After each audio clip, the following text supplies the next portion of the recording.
A lot of this isn't going to make sense to you, and I'm sorry about that. I'm just going to start at the beginning, with the house.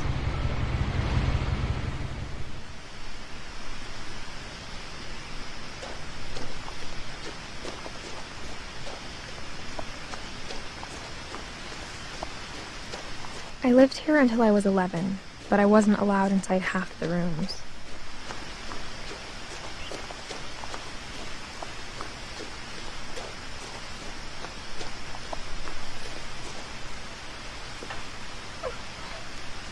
Inside the mailbox were bills from 7 years ago, marked urgent, open immediately.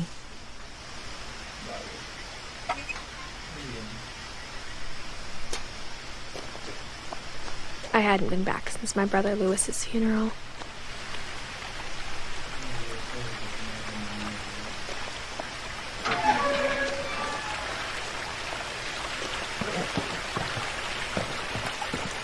In her will, my mother left me a key, but didn't tell me what it unlocked.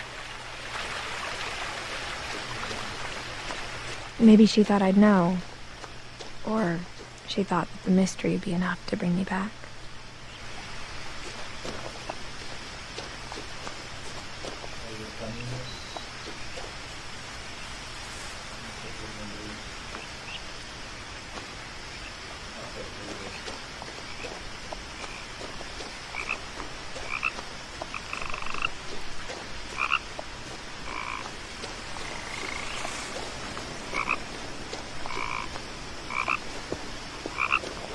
The truth is, even after I inherited the house, I never thought I'd come back to it.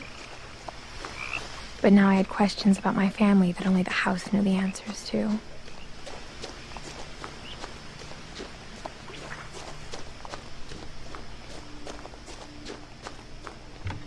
The woods around the house have always been uncomfortably silent, as if they're about to say something but never do.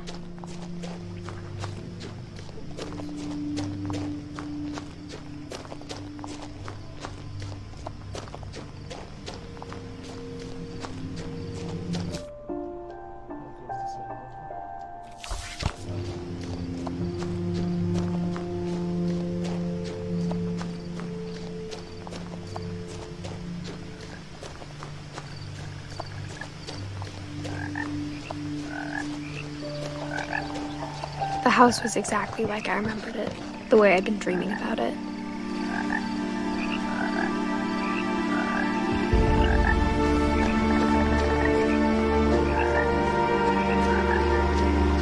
As a child, the house made me uncomfortable in a way I couldn't put into words.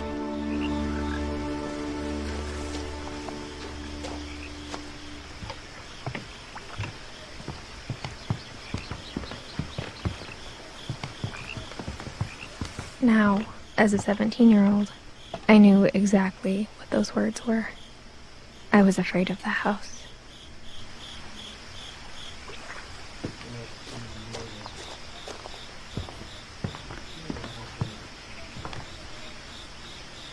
I hoped the key might unlock the front door.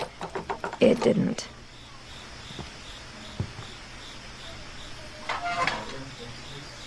Looking in, I felt like the house itself had been waiting for me.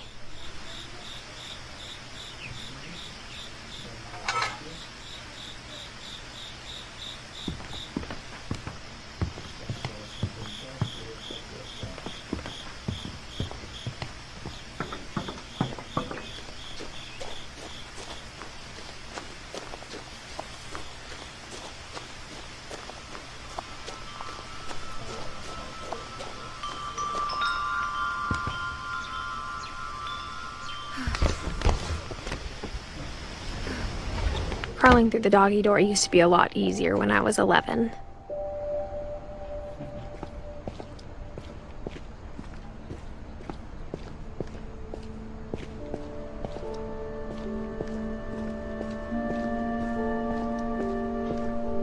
For the first time in years,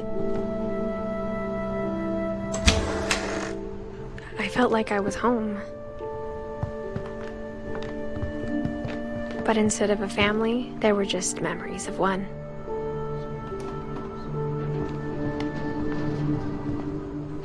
Like how only one restaurant would deliver to our house, so we had Chinese a lot.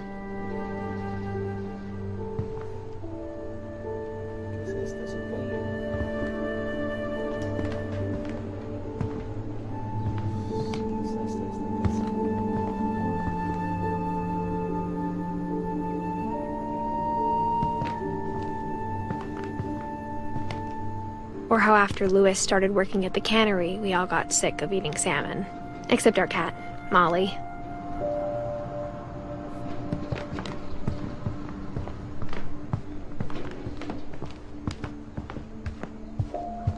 The table was still a wreck from the night we left.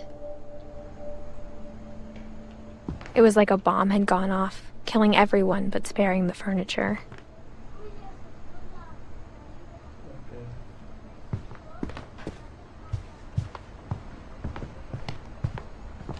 Nothing in the house looked abnormal. There was just too much of it, like a smile with too many teeth. Even the fireplace had a story. Edie told me the bricks came from the original house, after it sank.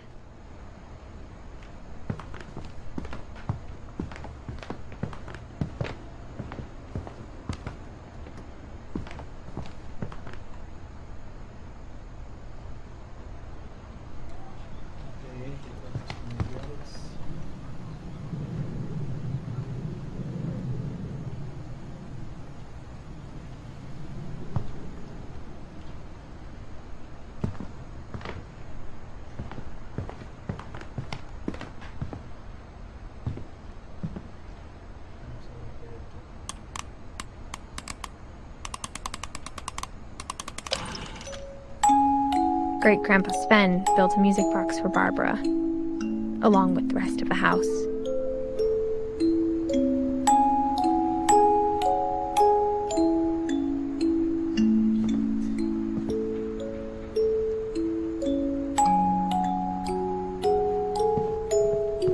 Mom always told me to stay out of the basement, so I wasn't too surprised when the key didn't fit.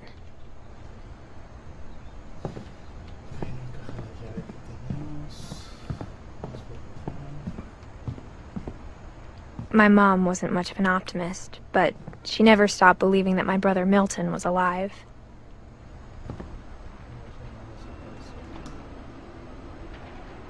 A lot of things got left behind in the whirlwind of that last night.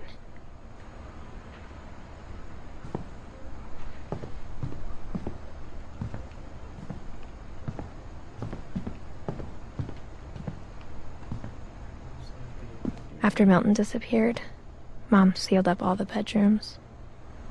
Then Edie retaliated and drilled peepholes.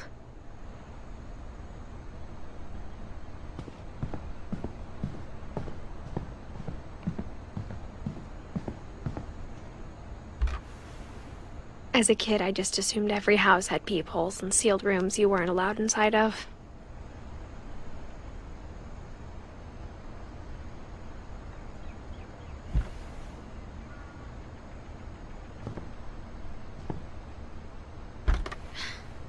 My Grandpa Sam spent 7 years sharing a room with his dead brother, Calvin.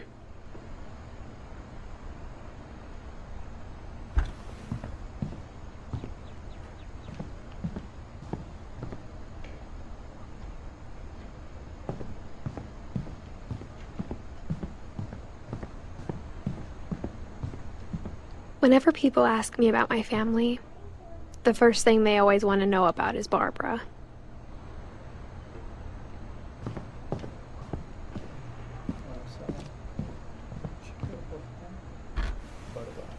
Barbara was a child star for 2 years, until America grew out of it.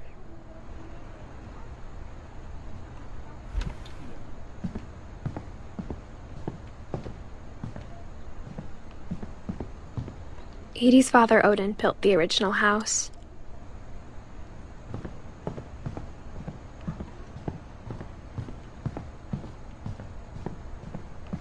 I spent a lot of time playing in Great Uncle Walter's room. I think my mom sometimes regretted not sealing it up. Louis told me there were secret passages, but I never believed him.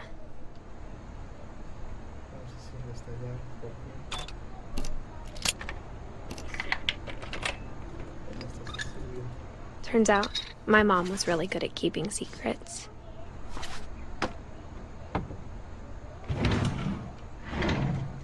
Now it was time to find out what my mom had been afraid of.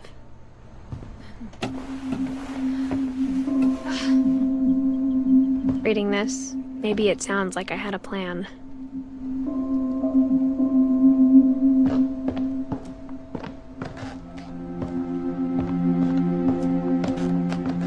But I had no idea what was behind that door.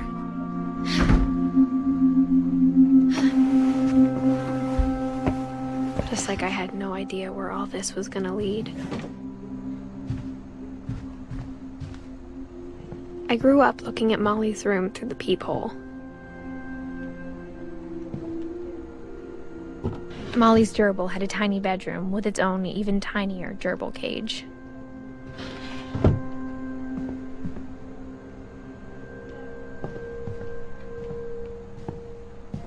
Being inside for the first time, I felt like I'd stepped behind a painting.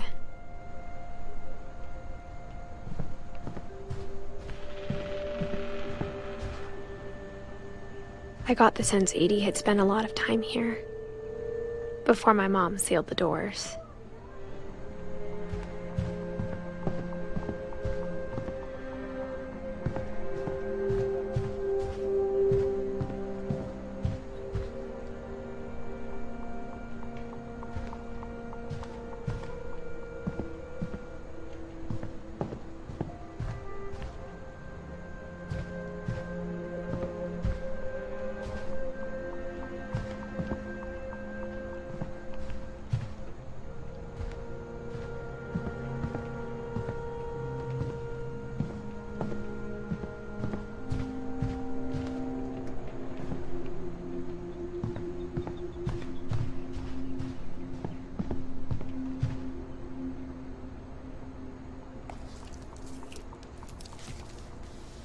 December 13th, 1947.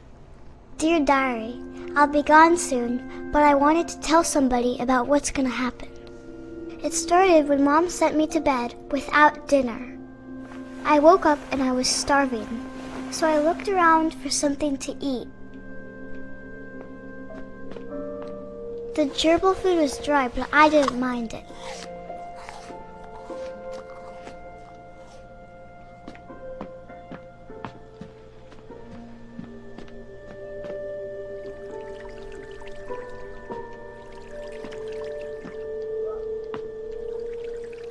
I thought about eating Christopher, but I held back.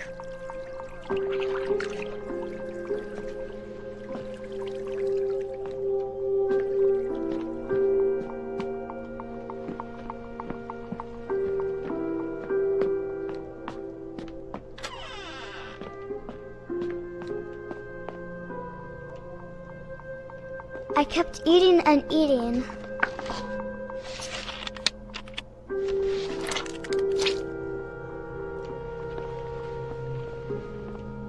I ate a lot of things that night.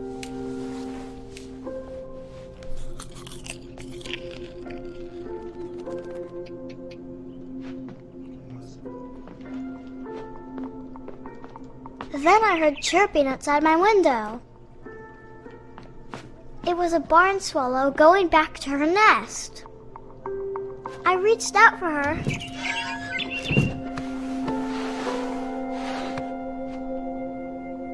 And suddenly, I was a cat.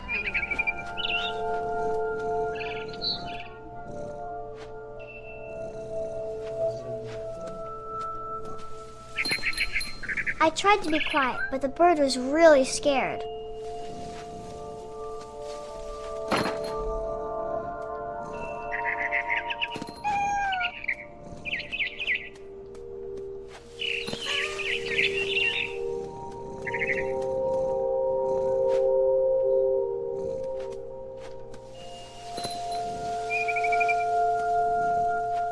Mom and Dad didn't even look at me.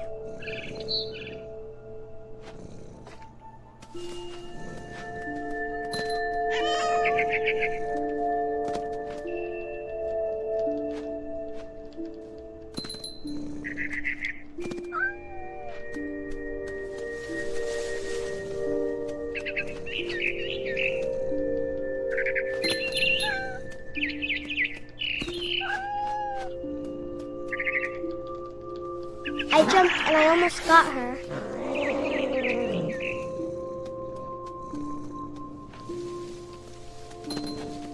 I could tell she was getting really tired.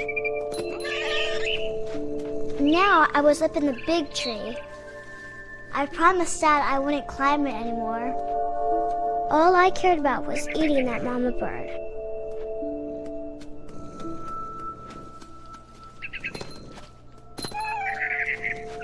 I gobbled her up.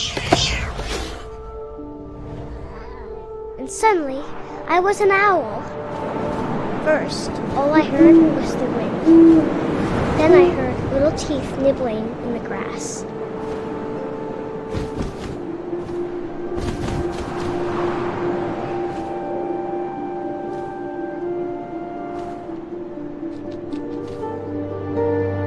Rabbits.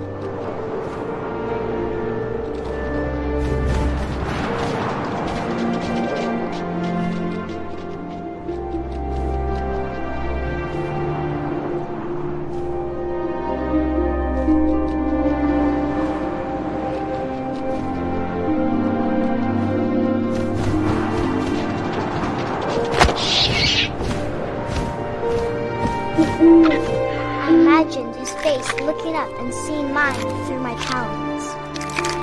I swallowed him up, and I didn't chew one bit. Then I flew off to find something bigger.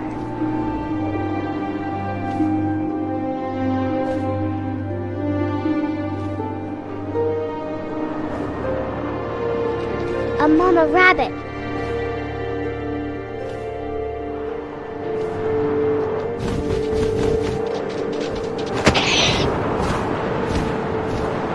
She was almost too big to carry. I started choking, but I couldn't stop eating. And suddenly, I was a shark.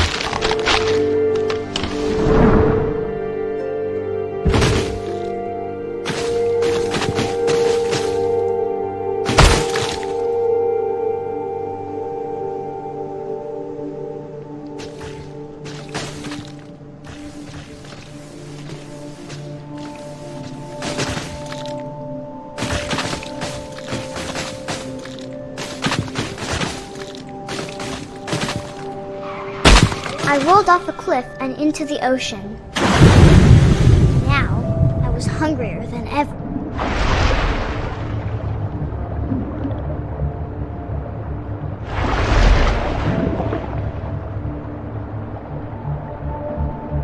I wanted fat, juicy seals.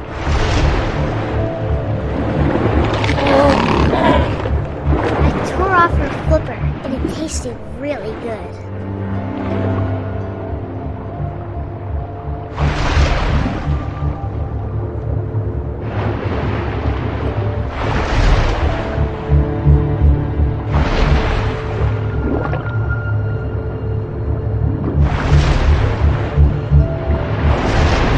Grabbed on tight. When I was so hungry, I jumped out of the water. When I opened my eyes, everything had changed.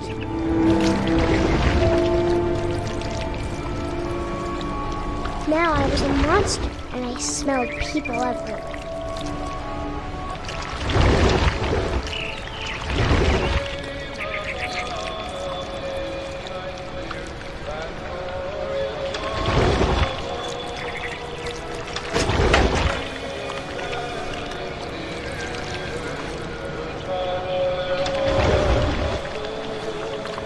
I was big, but I moved real quiet.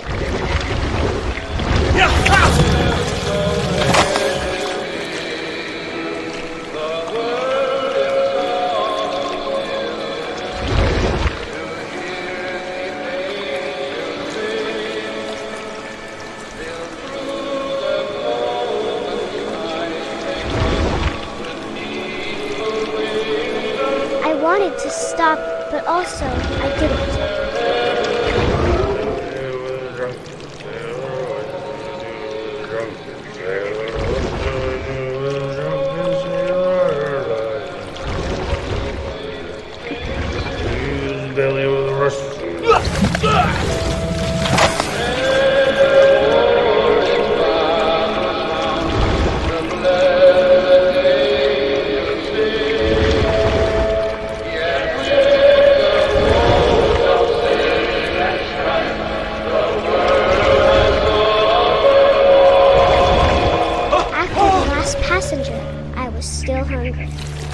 across the water, I smelled something new. Something I had to have, so I swam towards it.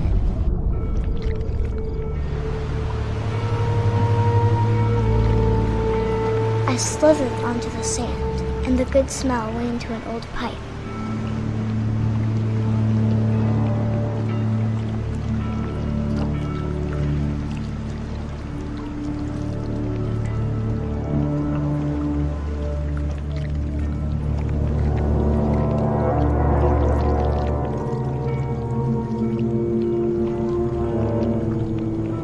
I got closer and closer.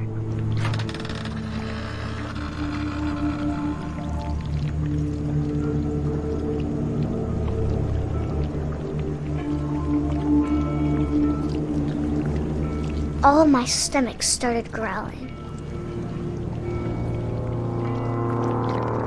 And suddenly, I was me again. I held my breath for a long time, but I couldn't hear anything. I think it's waiting for me to fall asleep. But it's not going to wait much longer. It needs to be, and we both know I will be delicious.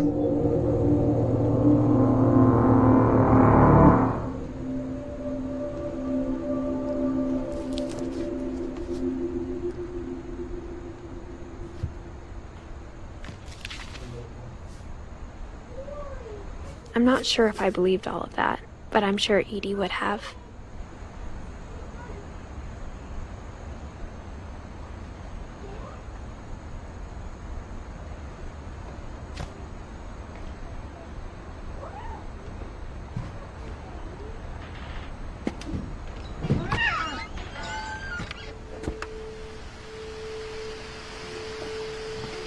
This will be obvious later, but my mom never told me any of these stories. Edie would have, but Mom didn't like bringing up the past. Though, when we adopted a stray kitten, she was the one who named it Molly.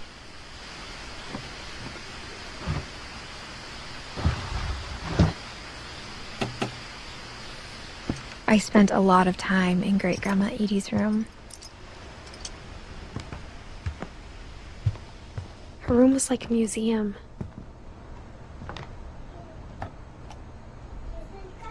For 500 years, the Finches have been famous throughout Norway for their fortune and misfortune. Odin Finch buries the latest victims of the family curse, his wife Ingeborg and their newborn son, Johan. On January 7th, 1937, he set sail with his family and his house, hoping to leave the curse behind.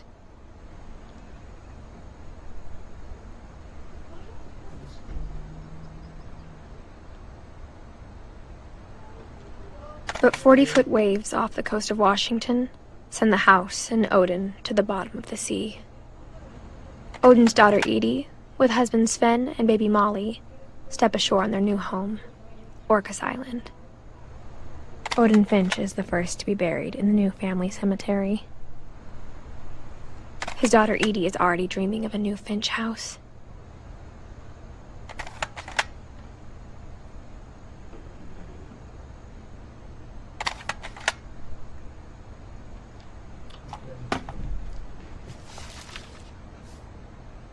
Whatever's wrong with this family, it goes back a long ways.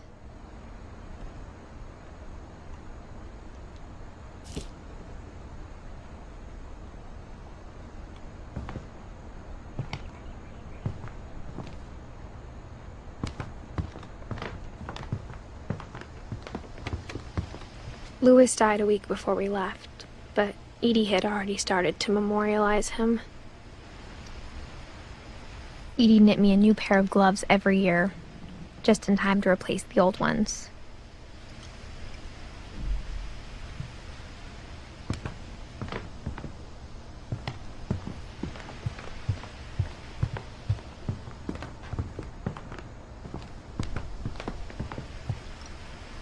Edie gave a big interview about a mole man living under the Finch house.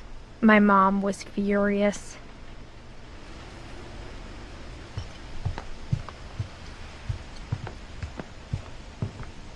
When Edie told people Sven was killed by a dragon, she could also have said he was building a dragon-shaped slide that collapsed. She could have, but she didn't.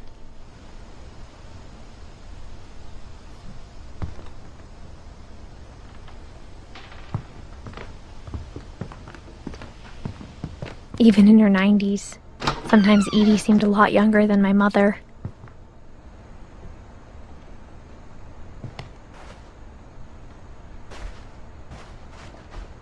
The only trace Grandpa Sam's first wife Kay left on the house was the pink bathroom.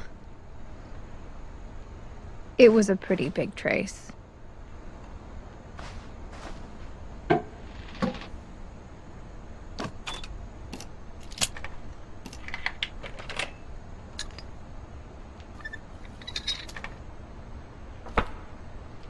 There's a secret in this bathroom. It's in the last place you would look. It isn't in the cupboard. It's hidden in this book.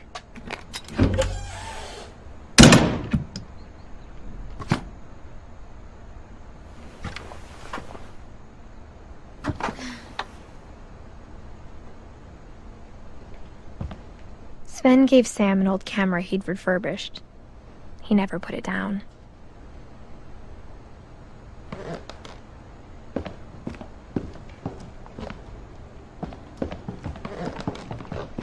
From the paintings on the wall, it was clear my brother Milton had been here before me.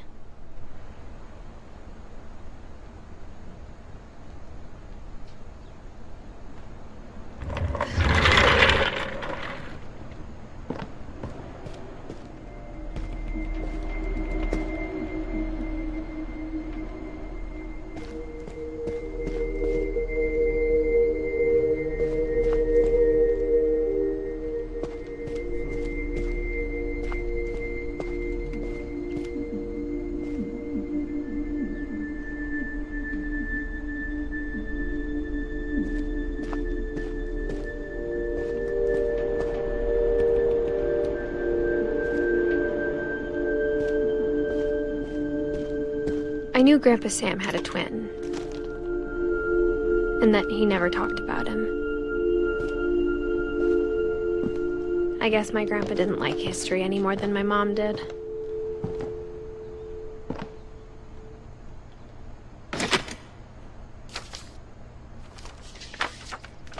How I Want to Remember My Brother by Sam Finch. The thing I remember is that when he made up his mind, that was it.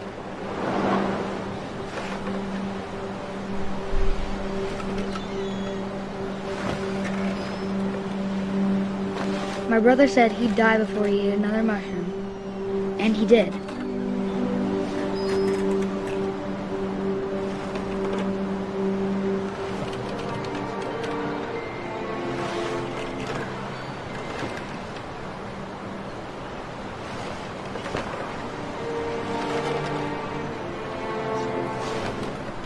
At Barbara's funeral, we swore we'd never be afraid again, and he wasn't. I think Calvin always wanted to fly.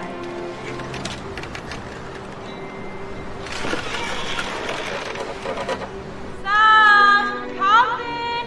Dinner's ready! Coming!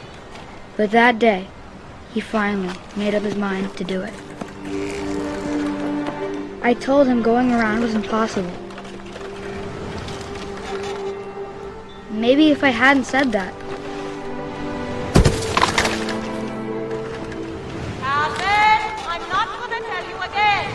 maybe if the wind hadn't picked up,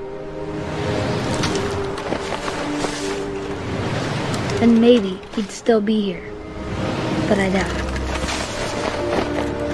I think he'd already made up his mind. That's what I want to remember about my brother.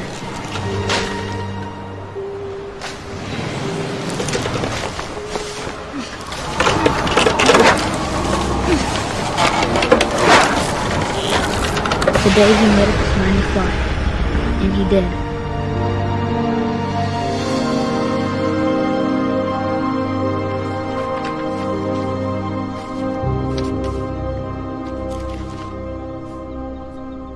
Calvin's story felt strangely familiar. When I was younger, I remember trying to do the exact same thing.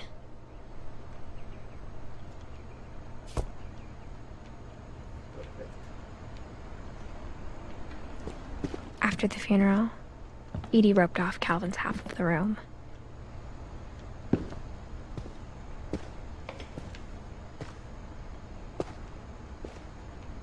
Mom said Grandpa Sam enlisted at 18 and never set foot in the room again.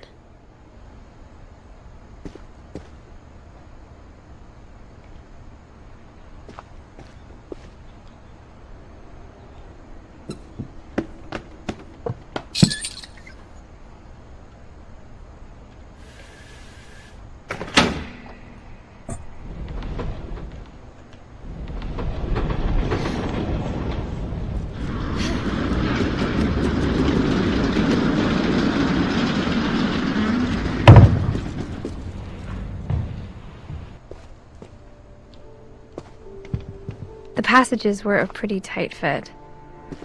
They'd obviously been built for smaller hands and bellies.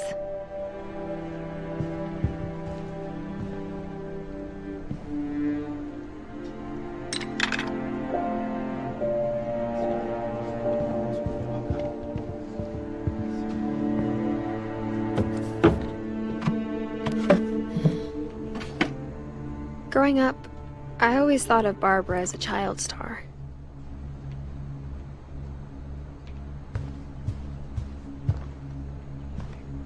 I never thought about how hard it must have been for her afterwards.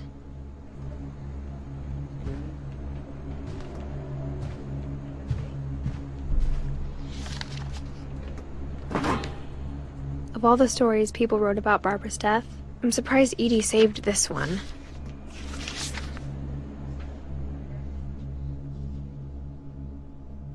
Old Jack here with another ghastly tale inspired by America's most unfortunate family. I'm calling it The Surprise Ending of Barbara Finch. As a child star, Barbara was famous for her scream. Now at 16, she was all washed up. A has-been. But in a lucky break, she'd been asked to perform her signature scream at a local convention for monster movie fans. It was just the boost her career needed. Unfortunately, her scream hadn't aged well. Getting better. I think you just need the right motivation. Her biggest fan and current boyfriend, Rick, was about to demonstrate when... Now that was a great scream. It was Barbara's father, Sven. He'd slipped into a table saw and had to be rushed to the emergency room. So Barbara got stuck babysitting her youngest brother, Walter. Her convention comeback was cancelled. Okay, I'm hearing frustration, but I'm not hearing terror. What if I tried... A gang of hoodlums in Halloween masks have been terrorizing Orcas Island tonight. Police are urging residents to... That came from the basement. You're right! Also, I loved your delivery on that. Why is your basement door locked? Because my dad likes making puzzles and secret passages. There's a key hidden in the music box. The secret is to keep winding and winding until finally the key pops out. Thanks, babe. I'll be back in a sec. 20 minutes later, Rick hadn't returned. So Barbara went to look for him, right on cue. She reached for the music box. And as she wound the key, she listened for Rick, but the house was silent.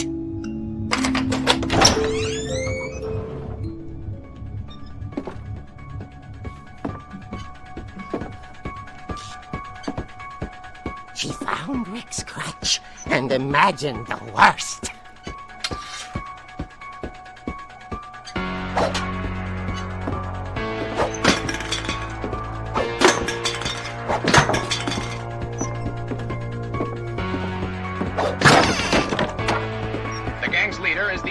Hookman killer, Dr. Carl Hamill, who impaled and then ate his family 10 years ago tonight.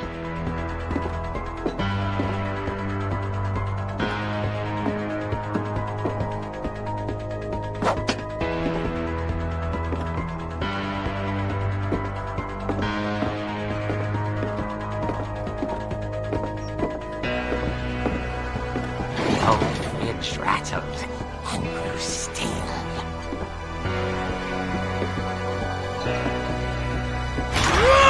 Oh dear! Oh! Rick? Barb, relax. I was just trying to scare you to help you find your scream. Well, I'm not scared, Rick. I'm furious. Then act furious. All I'm getting from you now is that you're hurt and confused and She threw him out, but she kept a little something to remember him by. Barb, have you seen my other crutch? And she was still holding it when she fell asleep watching the late picture show. Hours later... Barbara! Walter, what's going on up there? Ah! Okay, I'm coming up, but if this is a trick, you're dead, Walter.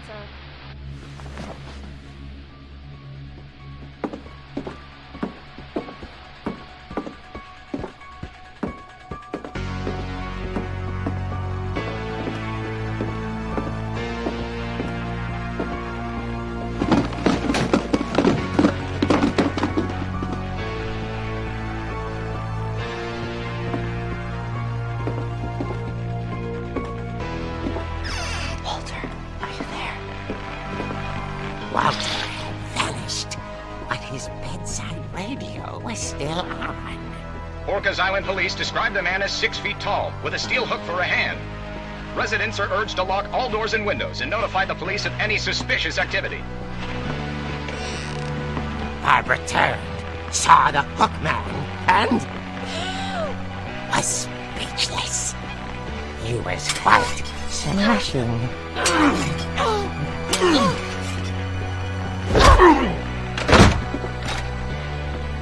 And he knew he was.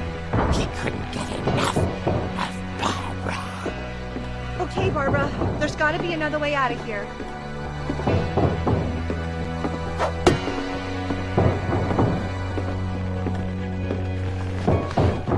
That night, she played her part beautifully.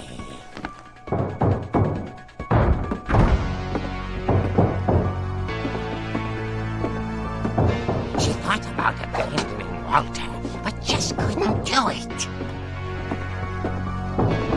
Molly's door hadn't been opened in years. The hinges groaned.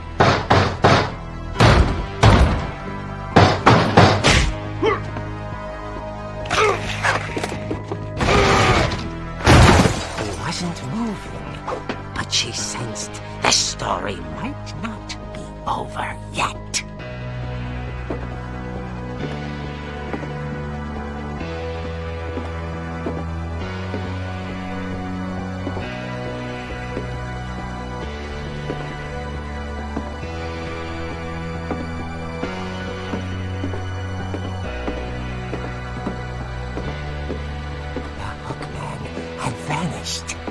She listened for his breathing, but all she heard was...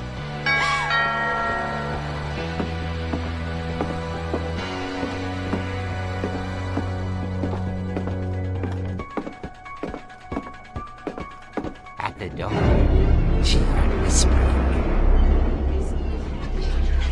It was coming from inside the house.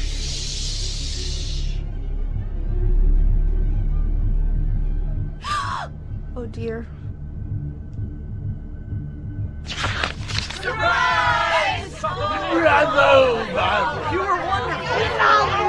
monsters had come to surprise her. For Barbara, it was a dream come true. Then she saw what kind of monsters they were, and she realized what was about to happen. She was going to be famous. And with her final breath, Barbara Finch gave the performance of her life.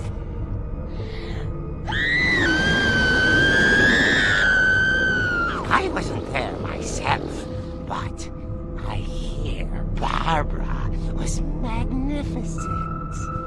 Poor girl. She had a taste for stardom. But unfortunately, so did her fans. Of course, the police blamed it all on poor Rick, who disappeared the same night. And little Walter, hiding under his bed the whole time. He took it all pretty hard, but that's another story. As for Barbara, tucked inside the music box is all they ever found of her. Her ear.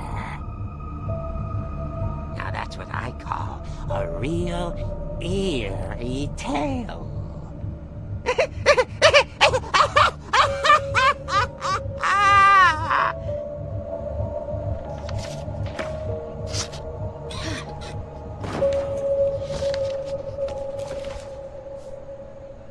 Edie told me all Barbara wanted was to be remembered, as absurd as that comic was. Maybe what Edie saw was a happy ending.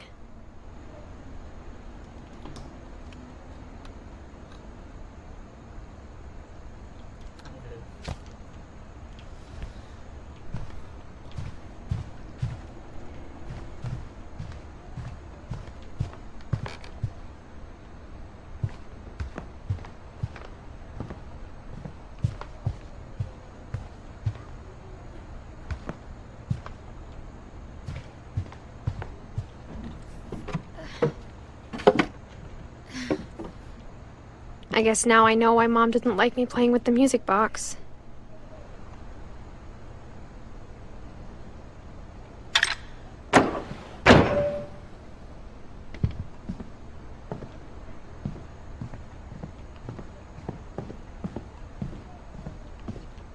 Mom must have locked the third floor stairs on the night we left.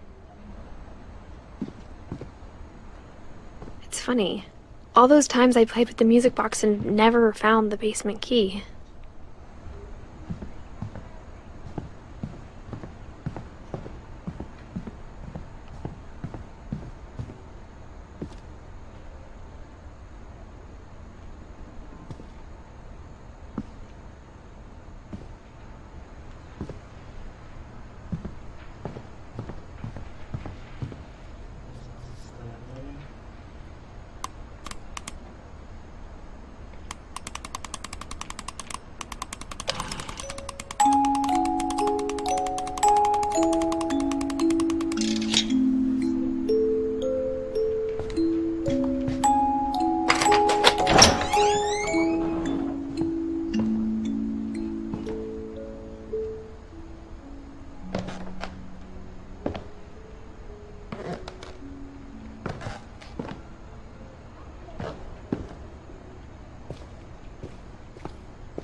Mom said the basement was off limits, unless I wanted another tetanus shot.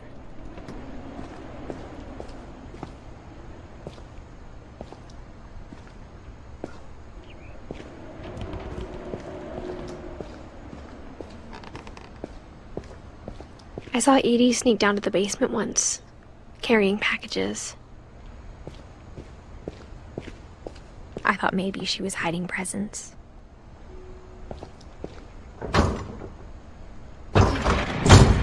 It turned out she was hiding a lot more than that.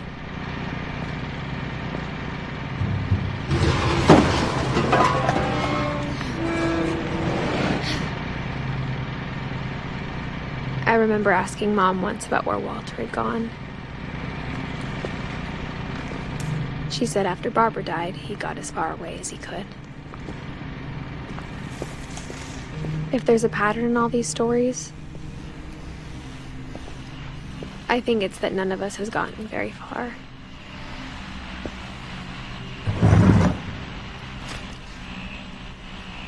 Goodbye, everyone. I can't believe I've been down here for 30 years.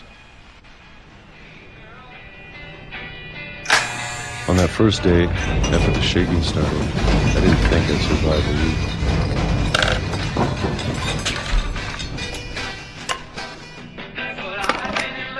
But after a few days, I settled into a routine. That's what kept me sane.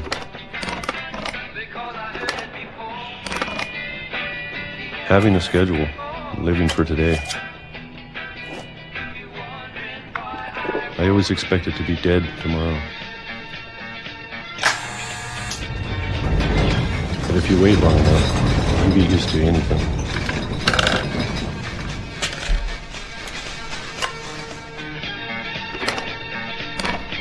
Even a monster on the other side of the door starts to feel normal. Almost friendly.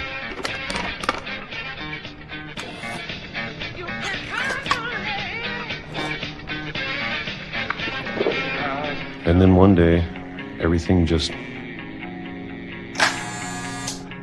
stopped. Whatever that thing was, it was gone. Maybe it got tired of waiting. Or maybe I just got tired of being afraid.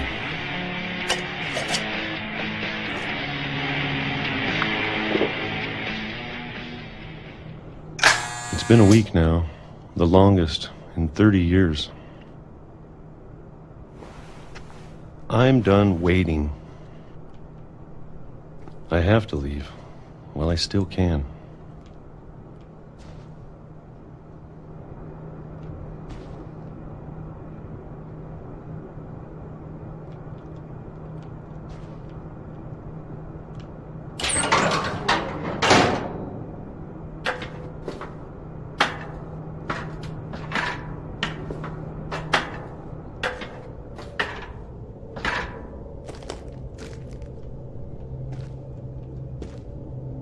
I know it's out there, somewhere.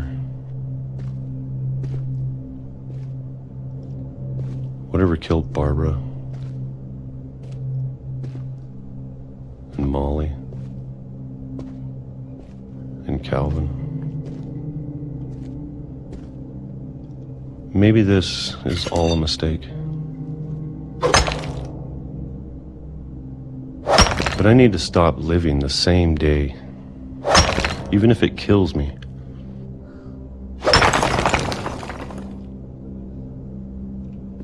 Whatever's out there, I want you to know I'm ready for it. I'm going to appreciate all of it, especially the food. I don't mind if I only have a year left. Or a month. Or a single week. I'd be happy with one new day. I can already imagine the sun on my face.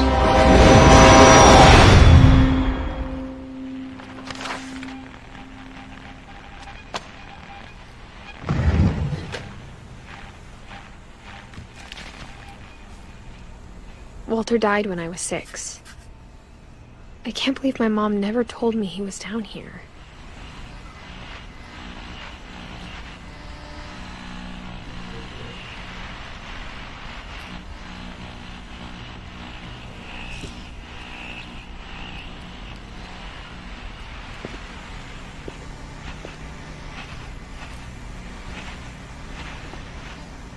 I'm sure my mom was trying to protect me.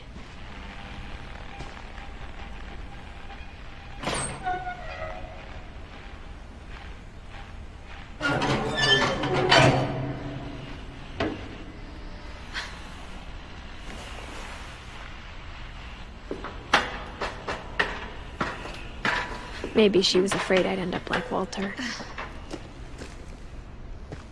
But if she never told me about an uncle under the house,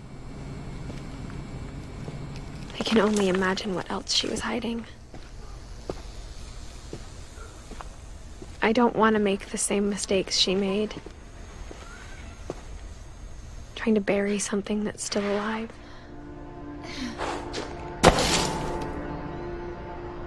Now that there's only one of us left, or maybe 2, I thought it was time I heard the stories for myself. and found out what happened to everyone else. But now I'm worried the stories themselves might be the problem. Maybe we believed so much in a family curse, we made it real.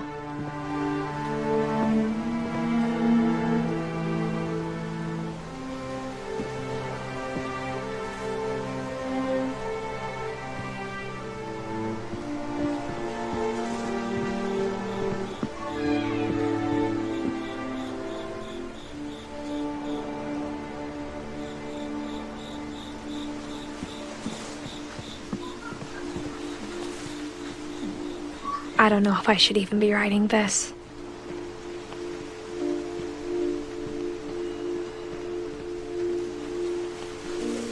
Maybe it'd be better if all this just died with me.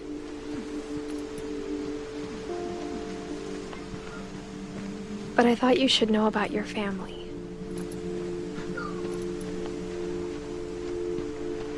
And the history you're a part of.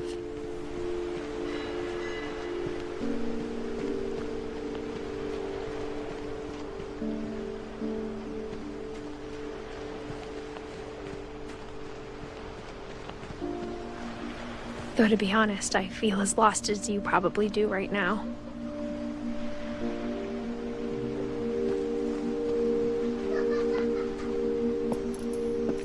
I think the people in these stories believed them, for what that's worth.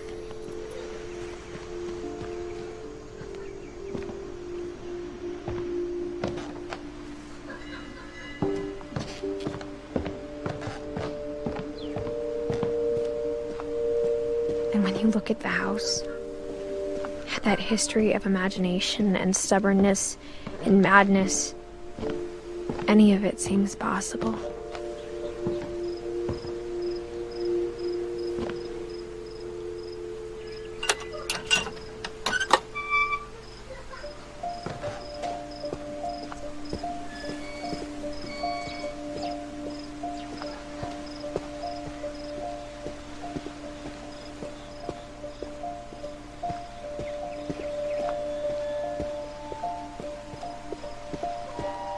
I think we've been surrounded by death for so long, we've just gotten used to it.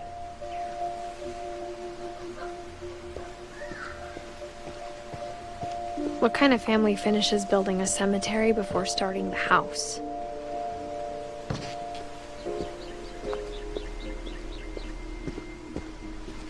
It's embarrassing for me to admit this, but the pet cemetery made me more uncomfortable than the human one. 3 of the gerbils were mine, and 2 had been my fault.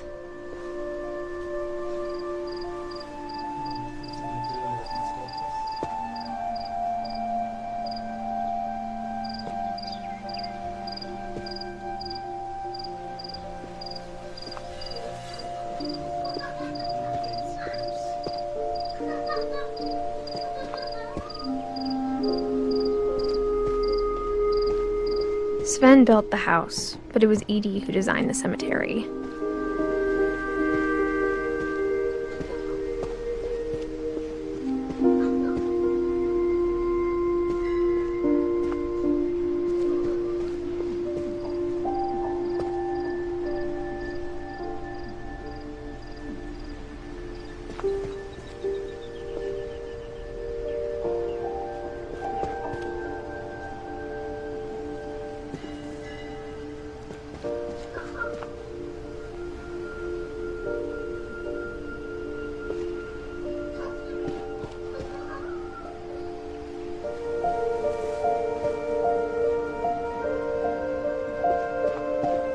I'm sure Odin's monument had been Edie's idea.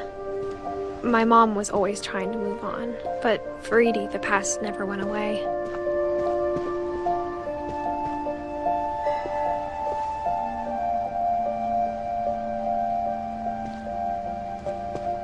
She could see it poking out of the water at low tide.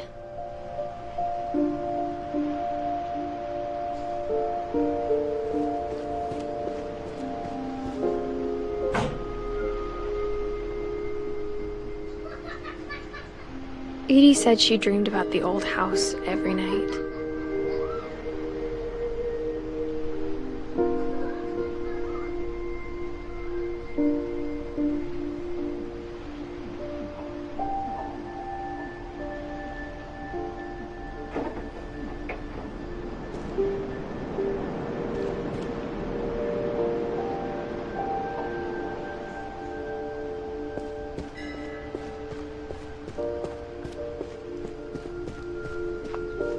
Edie's side was always easier for me to understand. But the older I get, the more I can see where my mom was coming from. Her dad had been pretty strict, but it wasn't enough to save her brothers. She was just trying to do better.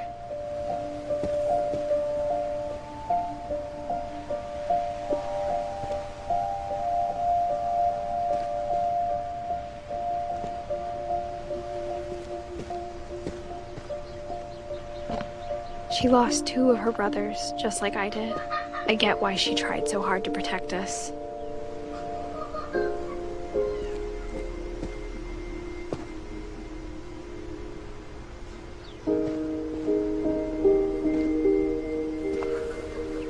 We never found Milton's body, so my mom insisted we were putting up a monument, not a tombstone.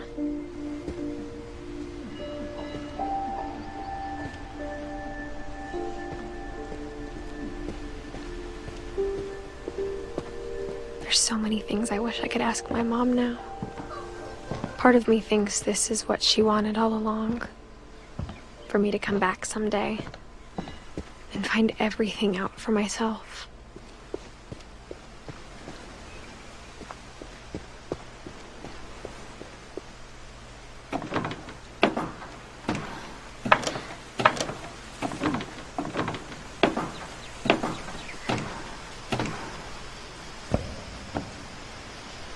But looking back on it now,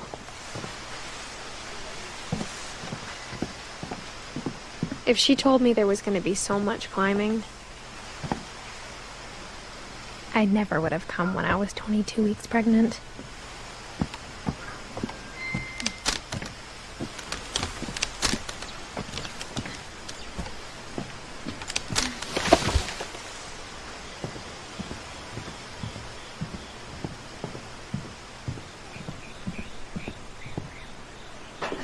I never met Grandpa Sam, but I think he and my mom had a lot in common.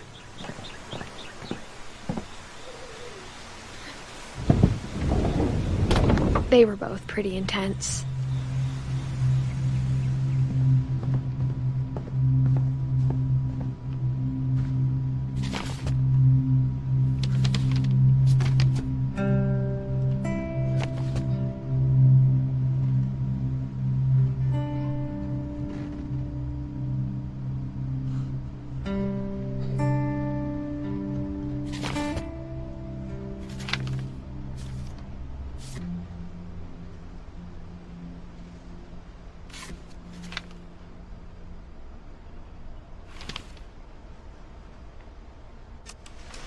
Dawn, I promise, you'll never forget this weekend. Yes, sir. These memories are gonna last a lifetime. Am I gonna have to shoot anything? It's a hunting trip, Dawn. Shooting is strongly encouraged. What? Perfect. It's gonna rain the whole weekend, isn't it?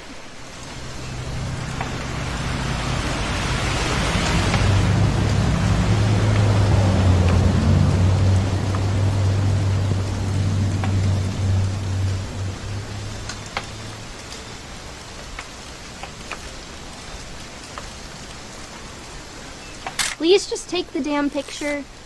Hey, language. Did you want to get a picture of me or what?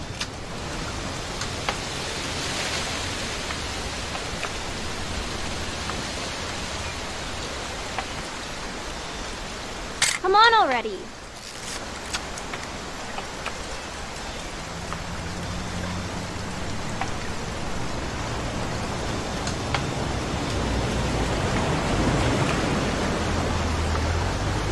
Never forget this weekend, Dad. That's the spirit.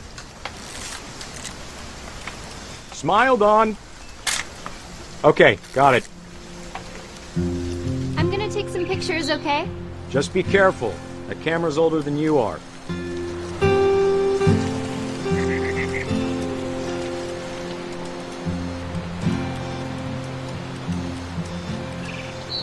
You're right, Dad. It's starting to clear up.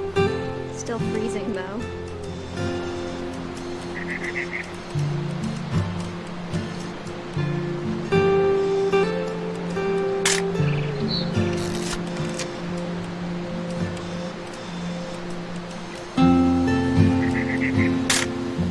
Aw.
Definitely should not have drunk all that coffee. Hold still while I take a picture of you. Hey! That's a keeper. Nothing quite like being outside. I'm just saying, I'm not always gonna be here, Don. You'll need to remember this stuff, if you want to survive. I'll be fine, Dad. You know who else thought he was gonna be fine? Some guy who died. Don, I'm being serious. I know, Dad. You're always serious. Doesn't being out here make you want to chill out? Well, to tell you the truth, I haven't been out here in 20 years. Don, don't you think you could find something more interesting to photograph? You don't need to waste any more film on me, kiddo.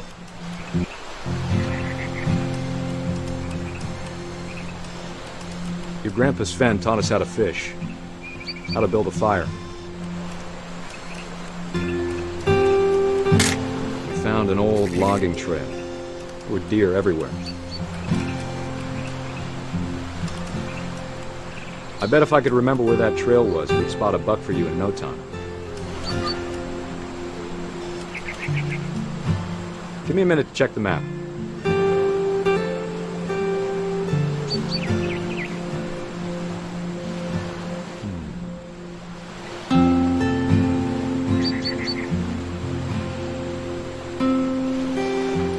Let's see.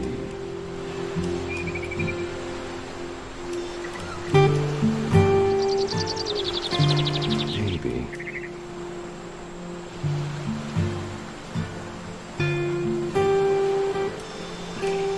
Was it?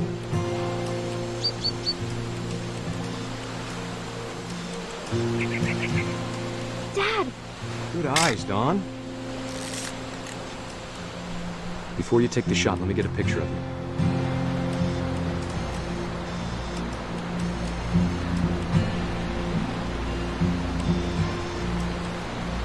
Dad, I... Just breathe.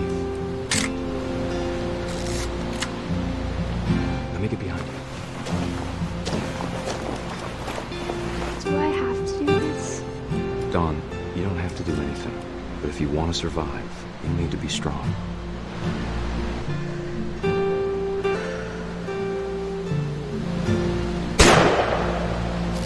Great shot, Dawn!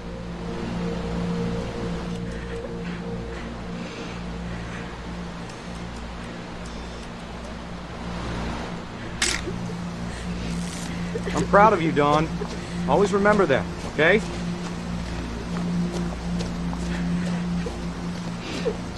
Dad, it's twitching. I think That's it's totally sick. normal, Dawn. Just focus on the camera. Try not to think about— Dad!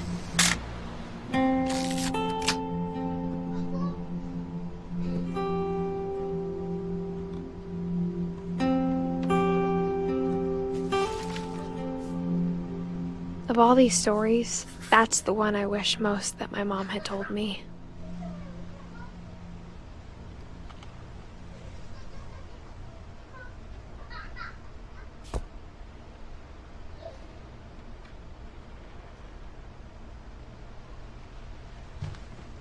Sam spent his life shooting photos, but Mom said he got nervous being in front of the camera. I guess we're all afraid of something.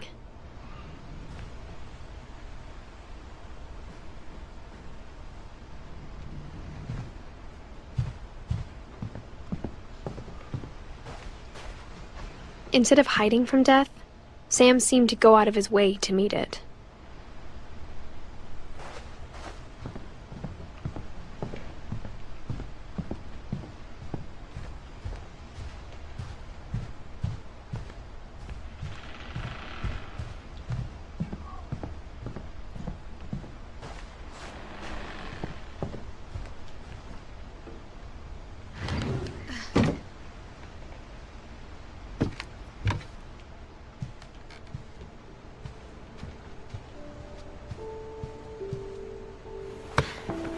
After Sam died, my mom and Edie got really close.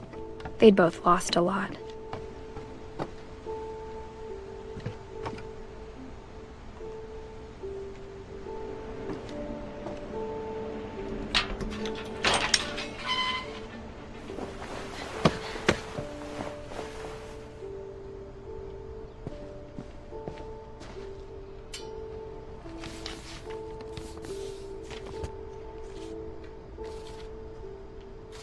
Dear Kay, do you remember the way Gregory used to laugh when he thought he was alone? Like something funny was happening, but only he could see it.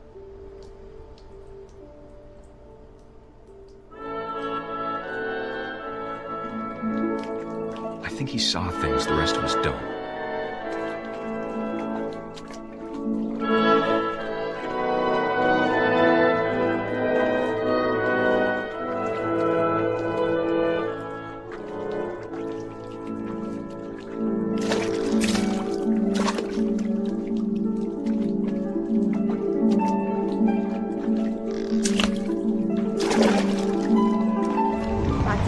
Gregory, it's time to...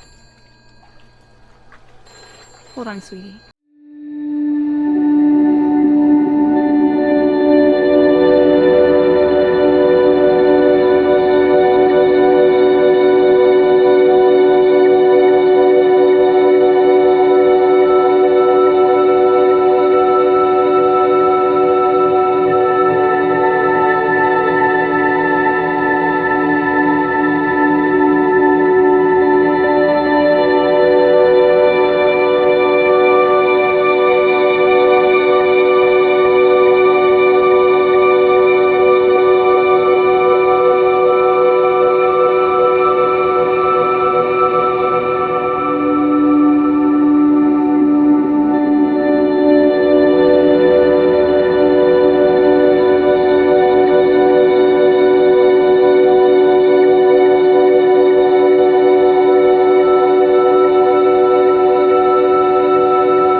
not everything.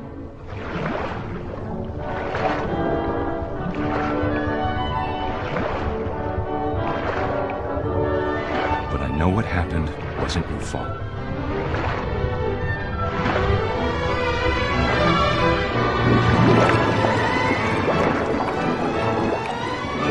I'm sure he's happy. And he'd want me to be happy too. Good luck, Kay. Love, Sam.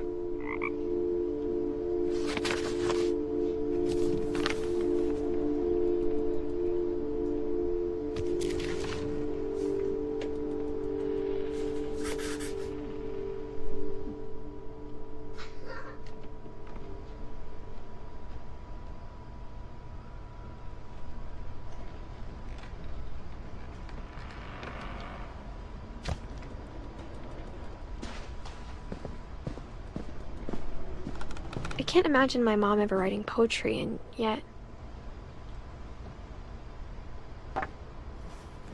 A poem for Gus, who always said the wedding was a bad idea.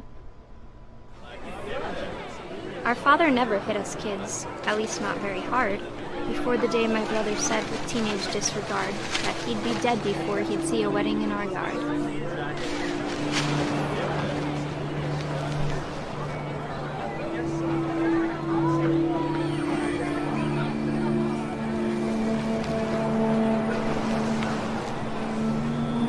My father made him come, of course, but Gus stood far apart, just flew his kite and bottled up the storm inside his heart.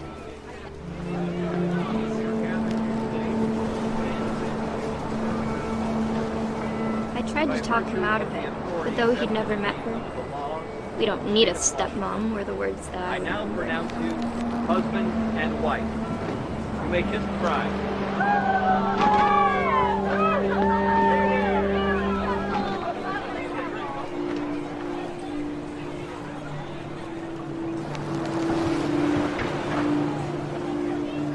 When the time for photos came, Dad ordered him to come here. But Gus declined, and as a sign held up his middle finger.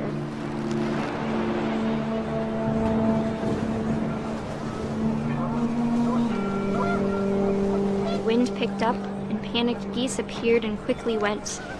But all the humans did that day was go inside the tent.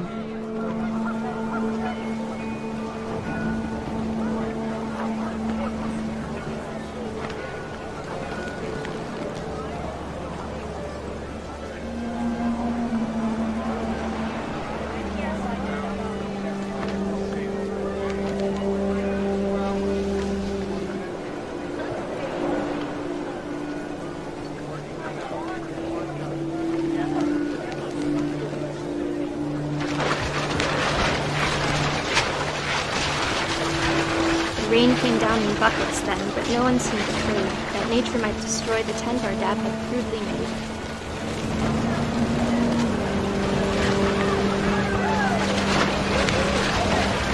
The thunder sounded much too close and full of angry power, but all my father said to this was, "Make the music louder."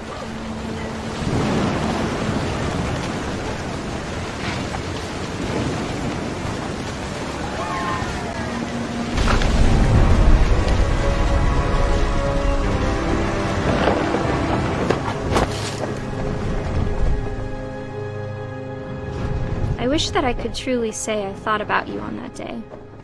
Out there on the beach alone, just you, the wind, the sea, and foam. But I didn't, until we found you.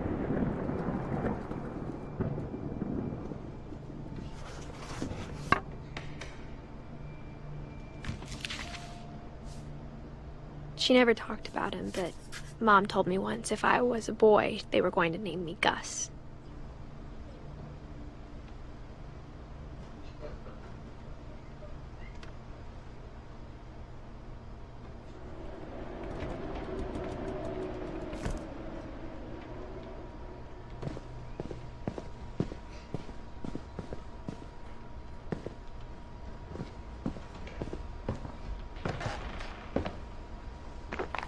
My mom moved up to the loft after her brothers died.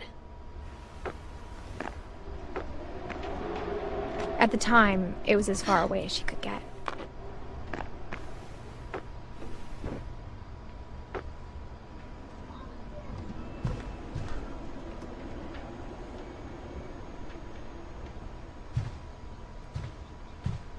She spent a summer building houses in Calcutta, where she met my dad, Sanjay.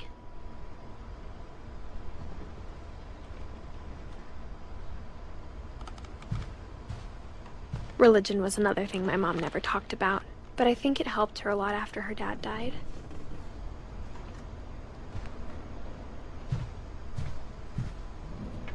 My mom moved to India a week after graduation and got a job teaching English.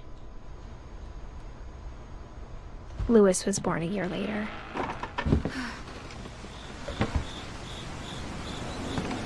When my dad died, I don't think Mom knew where else to go. I'm sure Edie was happy to have her back.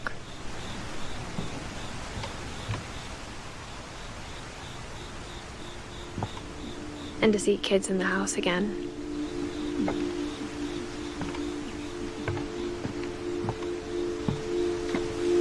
The house had to get a little bigger, but Edie was used to that.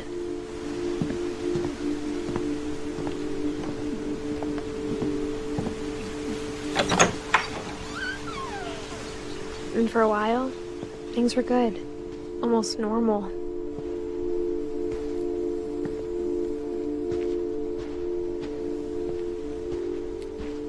But it didn't last.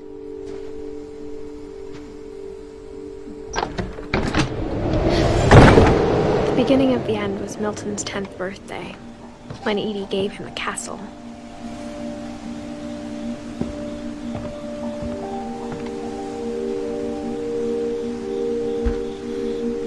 After Milton disappeared, the only thing he left behind was a room full of paintings.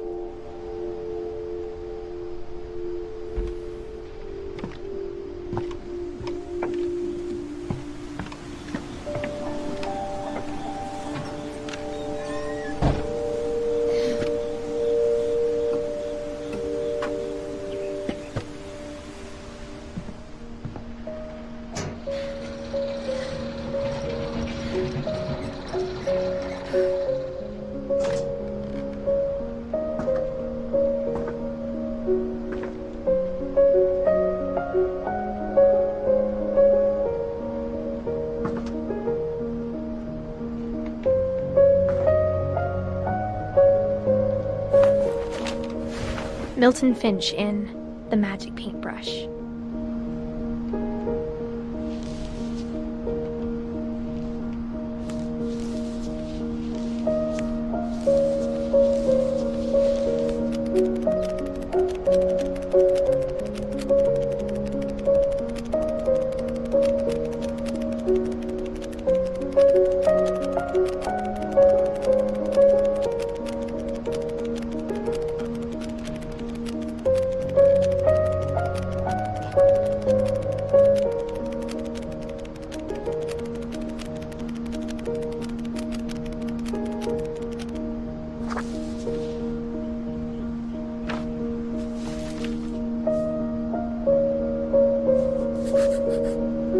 I was 4 when Milton disappeared.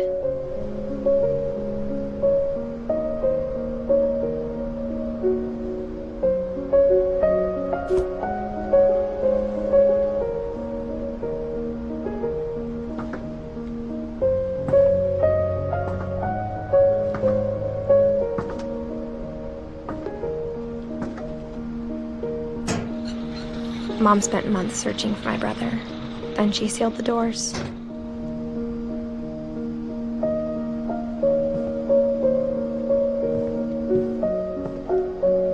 Whatever Milton had found in the house, Mom didn't want it getting out.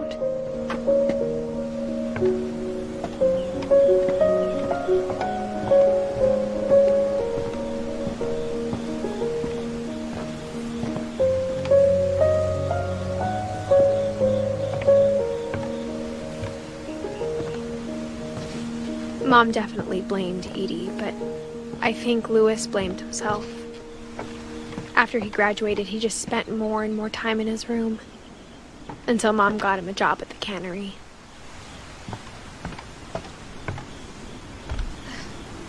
Everyone always told me to stay out of Lewis's room. Except Lewis.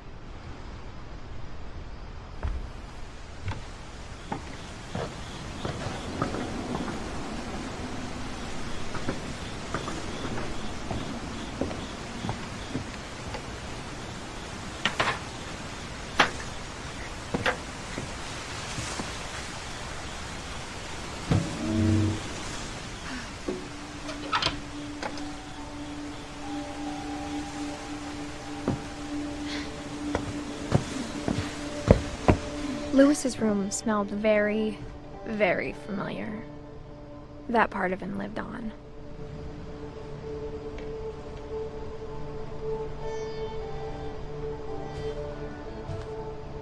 Lewis and I spent a lot of time playing games together, but he was surprisingly bad at them. He died a lot.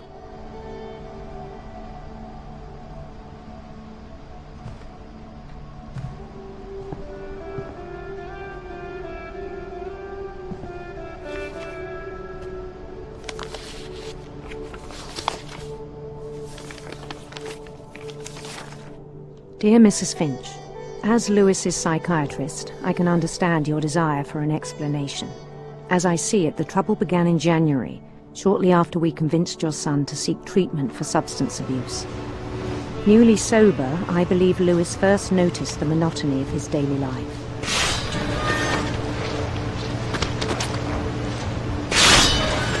He kept working at the cannery, but he withdrew part of himself. In our sessions, I saw the same behavior. His mind began to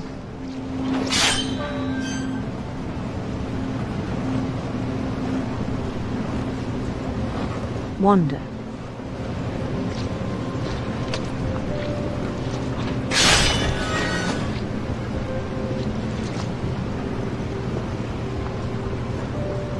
I asked him to describe it.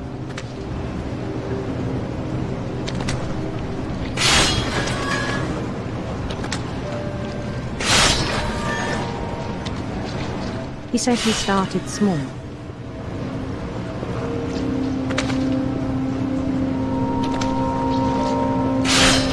Imagining a labyrinth. He'd feel his way about. Then something moved. Bats. And toads.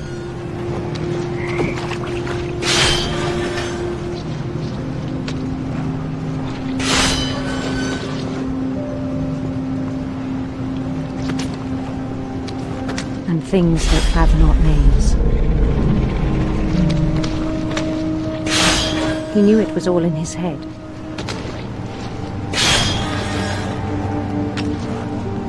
But he took it very seriously. I had hoped he'd find himself.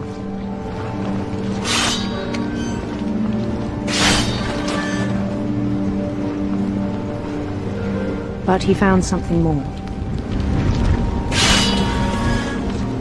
I worried about him then. Daydreaming at the cannery.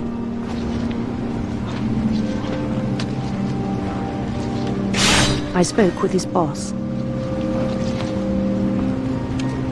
But he said Lewis had become a model employee. Methodical, tireless, focused. Like a whole new Lewis. So I let him go on.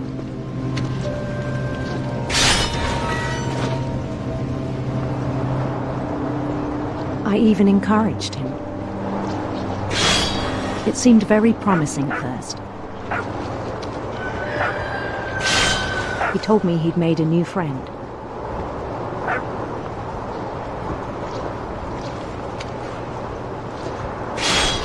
On the edge of a city he named Lewis-topia. He built the city up slowly, brick by brick. Then he made musicians.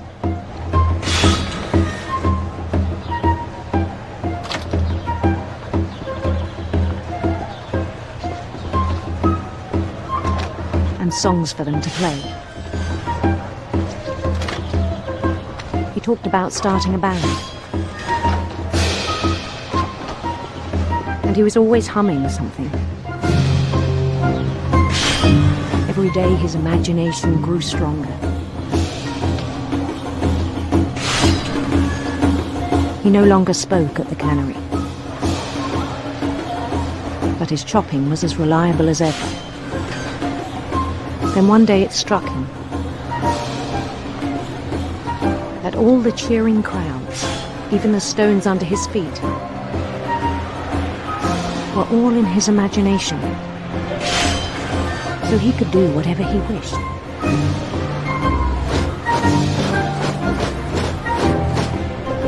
He held an election for mayor, and he won. They begged him to stay, but his mind was already wandering. It became a game for him.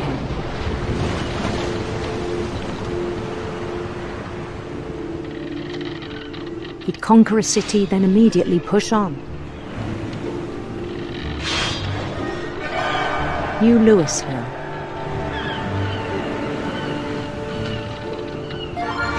St. Louis. He started drifting away from our reality.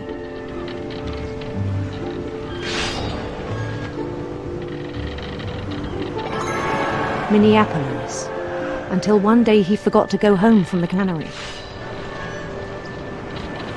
Even as his mother pleaded with him, part of Louis kept sailing on.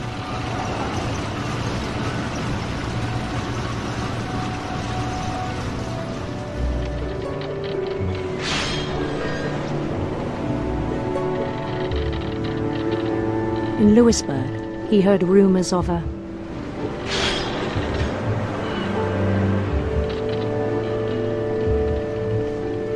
handsome queen.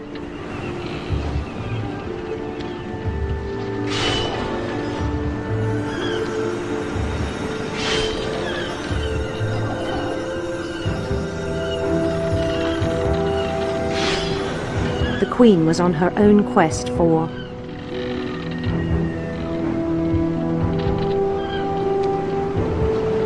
sinister serpents.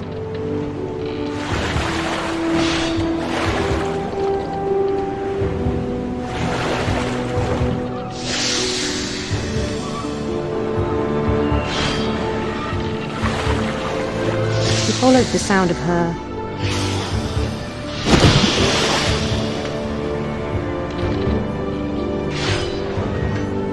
electric sitar.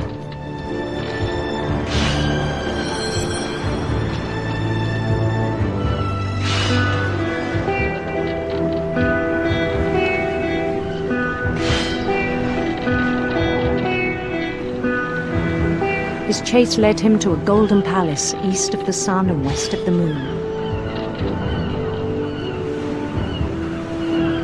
Even then, his logic remained sound.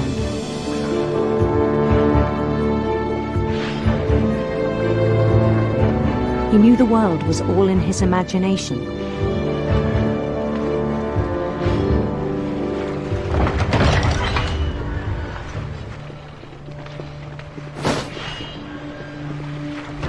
But he was so proud of having created it.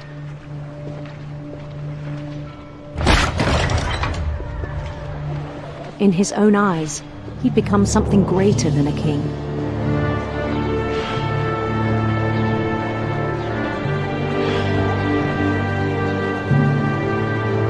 For someone who'd never known success in the real world, I think it was overwhelming.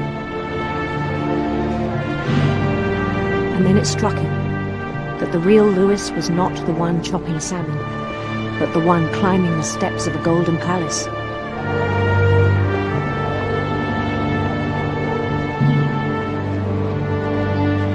My imagination is as real as my body, he told me. It was hard to argue with him.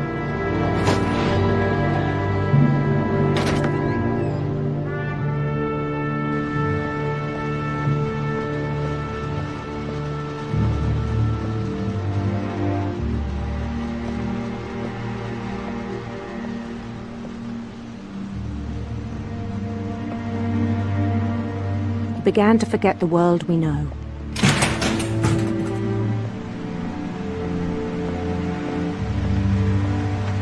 I think it pained him to remember Lewis, the cannery worker.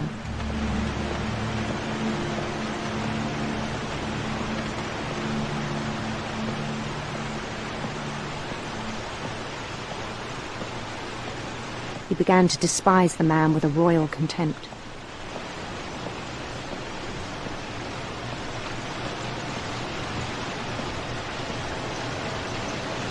I still thought I could save him.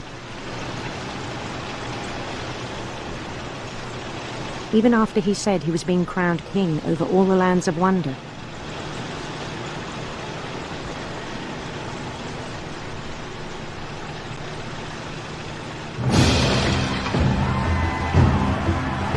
The palace would be packed with his companions.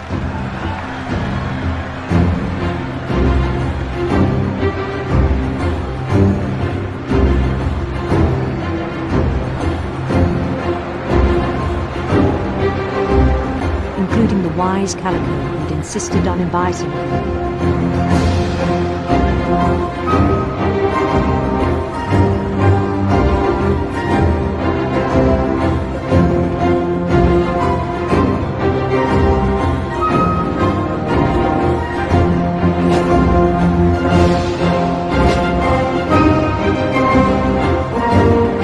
His queen waited, holding his crown.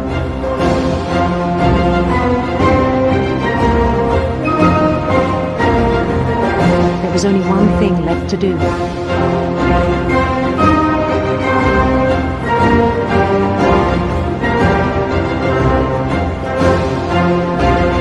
Bend down his head.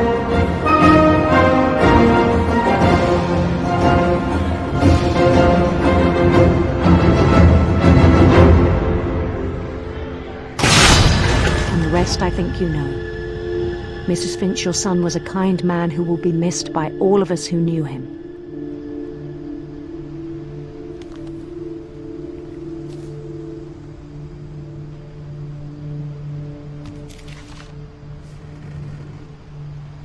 My brother was really cool.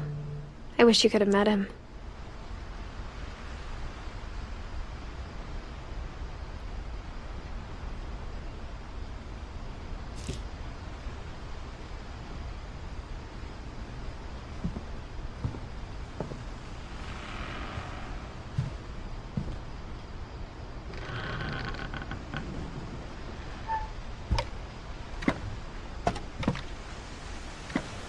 On the way back from Lewis's funeral, my mom told me to start packing. She waited until the day before we left to tell Edie. I'm not sure if she wanted to make it easier or harder.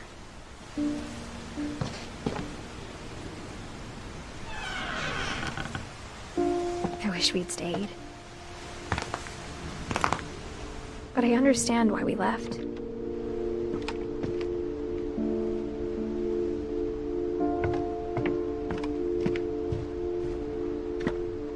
My mom ended up leaving everything behind.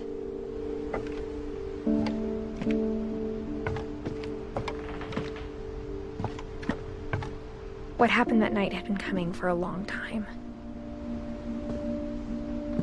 Maybe it should have come sooner.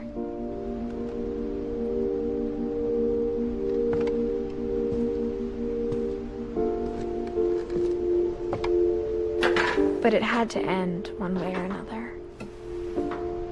All that's left now is to tell you about that last night.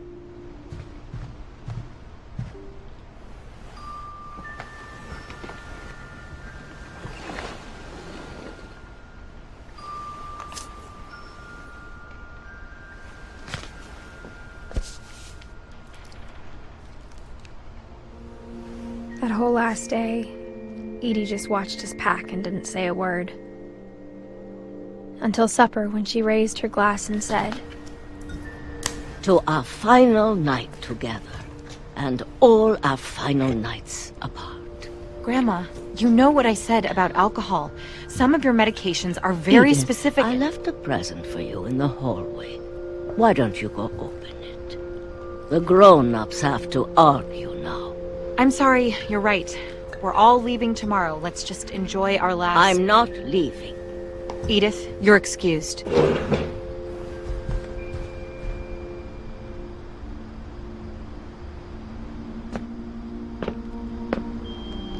power had been shut off that morning, but Edie always had plenty of candles. When my mom sealed the library, I don't think she knew about the other entrance. Or that Edie had a key to it.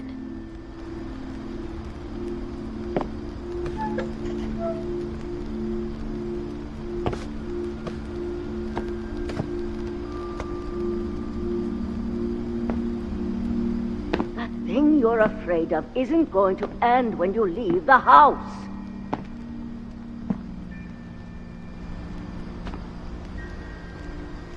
Edith has a right to know these stories. My children are dead because of your stories. I think it's best if Edith and I leave tonight. We'll have the nursing home send a van for you in the morning, okay?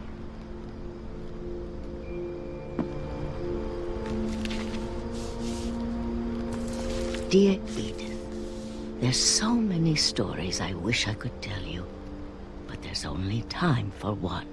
This is about what happened on the night you were born. That night, the tide went way, way out.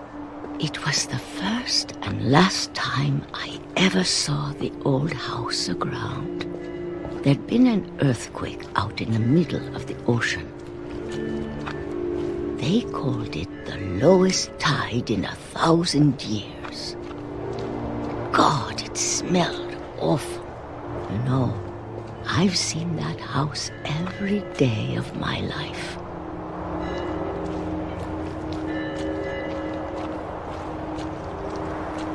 But I never thought I'd go back to it. When the fog rolled in, I lost my way.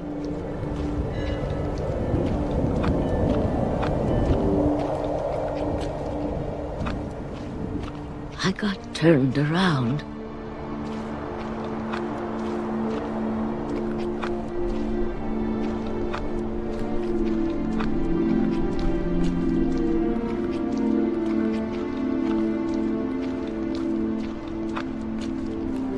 For a while, I wandered. I started seeing things.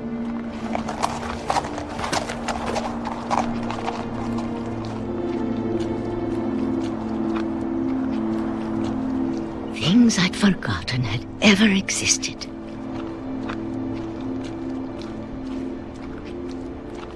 But when I saw them, they felt like old friends. That night, a lot of things came back to me.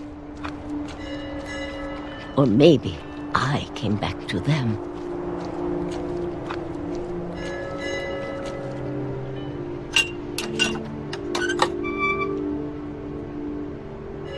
Things I can't explain, but that I need you to try and... Edith, what are you doing in here? It's mine. Edith! Mom, you're gonna rip it! Let go! I kicked and screamed, but Mom dragged me to the car. I never saw Great-Grandma Edie again. The next morning, the van came to pick her up, but she was already gone. After that, we moved around a lot.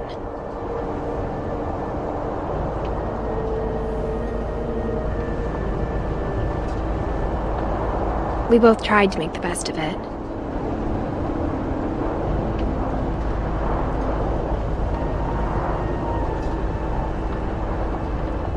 A few years went by.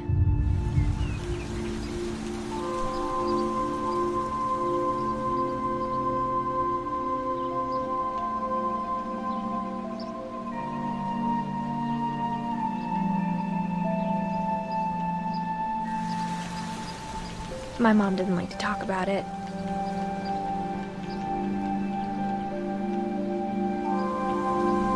But she started getting sick a lot. The rest happened pretty quickly.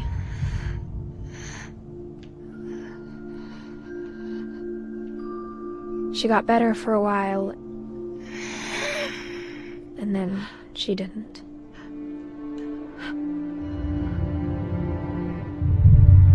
And then I was alone.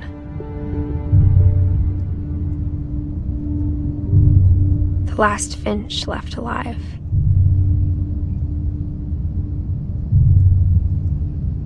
Until I found out about you. I'm still not sure what to tell you about all this. If we lived forever, maybe we'd have time to understand things. But as it is, I think the best we can do is try to open our eyes. And appreciate how strange and brief all of this is. This journal was supposed to be for you. But now I hope you'll never see it. I just want to meet you and tell you all these stories myself. But I guess if you're reading this now, things didn't work out that way.